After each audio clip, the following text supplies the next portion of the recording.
Well, you know what I'd like to do now? I'd like to hear from a true American hero, Matt Lanson.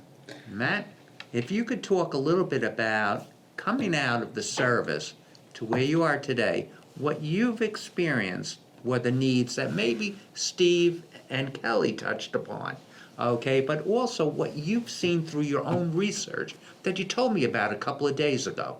Yes, Okay. yes. I served in the United States Marine Corps for 5 years. My final duty station was Miramar, California. VMFA 314 was the unit I was assigned to. Upon transitioning out of the United States Marine Corps, it was July 23rd, 2021 is when I EAS'd. And returning into the civilian lifestyle as a veteran posed a myriad of challenges. What was most notable, and what I've seen from a lot of other veterans though, and seems to just be a baseline, this is a major grievance, is the housing problem. And now I'm aware of the programs you have for housing, but if there was a way that we could provide almost like specialized housing, that we build communities, kind of like condominiums, something to that extent, that they will be able to access upon leaving the military, that would help alleviate a lot of the stress and tension that is brought on by the move. I know a considerable amount of active duty service members who've actually abstained from returning to civilian life, even though that's what they want to do, because of that situation in its entirety. So that problem is very prevalent and is on the forefront of a lot of veterans' minds. With that being said, the numbers that I shared with Gary, it was the amount of veterans leaving the state of New York. It is roughly 25% of veterans have left the state of New York from 2000 to 2012. And then from 2010 and 2018, another accredited study was conducted and the number stayed the same. So we are still seeing a considerable amount of veterans leaving the state of New York. From hearing from veterans who have left the state, it's to do with the cost of housing and living in the state of New York. And it seems to be that a lot of things are returning back to this one key issue.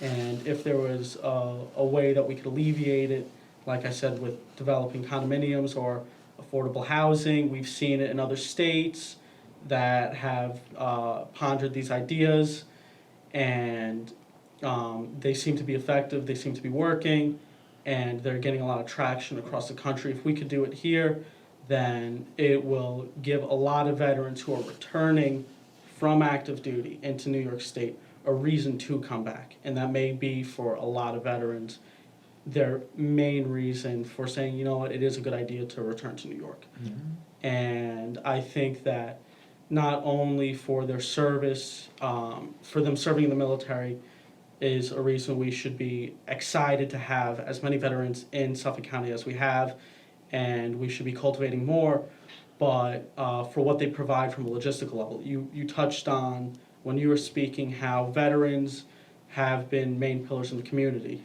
That will stay constant throughout the numbers of veterans. So we'll see only an increase in performance at a societal level when you look at the economy of Suffolk County. And I think that's something that we need to take into account, is what will veterans actually provide at those real levels that people will see in their day-to-day life, with quality of life improvements. Hey, Matt, what do you think about what Steve talked about, the peer-to-peer concept? So the peer-to-peer is a very, I wasn't aware of that, but it sounds very good. From a lot of veterans, we have very deep and serious conversations on these topics. Yeah. It's hard for us to express what happened over there to people who did not serve, just because it's hard to translate what's in your head to begin with, and it's harder to now translate that to something that would make sense to someone who's never served. So for a lot of veterans, they abstain. And that was actually something that I touched on with every veteran I've talked to, is to ensure that they get that mental health evaluation and they actually take care of their mental health. Because you see a lot of veterans suffering in those departments. And it's one of those things that's persistent and needs to go away. It needs to be stopped.